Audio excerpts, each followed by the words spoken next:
Hello ସାଙ୍ଗମାନେ, ଆମେ ଆଜି ବନେଇଛୁ ମାଛ ତରକାରୀ। ଏ ହେଉଛି ମାଛ। ଆମେ 3ରୁ 4 କେଜି ମାଛ ଆଣିଥିଲୁ। ତ ଦେଖନ୍ତୁ, ଏ ହେଉଛି ମାଛ। ଆଉ ଆମେ ଛାଣୁଛୁ ଏଠି କଡ଼େଇରେ। ତେଲ ଟିକେ କମ୍ ଥିଲା, ତଥାପି ଆମେ ଆଡ଼ଜଷ୍ଟ କରିକି ଛାଣିଥିଲୁ। ଦେଖନ୍ତୁ, ମାଛ ଛଣା ହେଉଛି। ଆମେ ହଳଦୀ ଟିକେ ଆହୁରି ଲୁଣ ଟିକେ ମାରିକି ମାଛଟା ଛାଣି ଦେଇଥିଲୁ ଅଏଲ୍ରେ।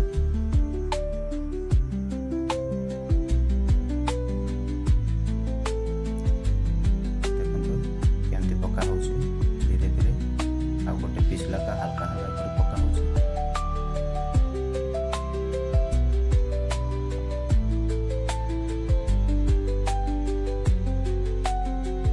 ତ ଆମେ ମାଛଟା ଛାଣିବା ପାଇଁ ଧରାଇ ଦେଇଥିଲୁ। ଏ ହେଉଛି ମାଛରେ ପକାଇବା ପାଇଁ ଆଇଟମ୍ ଗ୍ରାଇଣ୍ଡିଙ୍ଗ କରିବା ପାଇଁ ରଖିଛୁ। ତ କରେଣ୍ଟ ନଥିବାରୁ ଗ୍ରାଇଣ୍ଡିଙ୍ଗ କରିନି, ତ ଅଦା ହିଁ ଖାଲି ଗ୍ରାଇଣ୍ଡିଙ୍ଗ କରୁଛୁ। ତ ଆମେ ସବୁ ସରାଇଲା ପରେ, ମାଛ ଛାଣି ସରିଲା ପରେ ଆମେ ରୋଷେଇ କରିବା ପାଇଁ ଧରି ଆସିଛୁ। ଥଣ୍ଡା ଟିକେ ଗୋଟେ ନେଇଯାଇଛୁ। ତ ସାଙ୍ଗମାନେ, ଆମର ଅଲରେଡ଼ି ମାଛ ତରକାରୀ ରେଡ଼ି ହେଇଯାଇଛି।